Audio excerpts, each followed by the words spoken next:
I found a jar that my husband has been eating in and I threw it away. He got very upset with me. So I'm a woman in my 30s. I made a throwaway because I don't want this tied to my main account at all. Yesterday our garbage disposal stopped working and I was trying to see why, so I was looking around under the sink and I moved stuff out to get in there to look around more easily. In the very back tucked away was a mason jar that I thought was just over halfway full of kitchen grease at first, but I realized it wasn't grease. I thought it looked like S. I made the mistake of opening it and by the smell I knew that it was definitely S. I couldn't believe what I was seeing. Disgusted, I threw it away in the dumpster outside.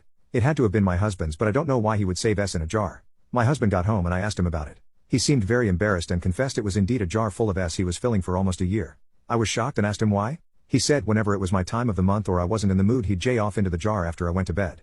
I asked him why not go in the toilet or use tissues or the shower or something. Why a effing jar? He couldn't answer that other than saying he's been doing this since he was a kid.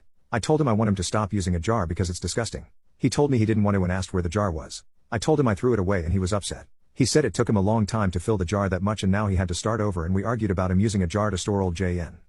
I still don't understand why he wants to fill a jar for F's sake. We argued about it and during the argument he opened the refrigerator, took a large jar of pickles and dumped it out and started rinsing it out and said, "This is the C jar now." Before I knew it I'm literally screaming at my husband about seeing in jars and told him he can either see in me or the jar but not both. He clutched the jar and stormed off to the bathroom. I was literally speechless. Part 2?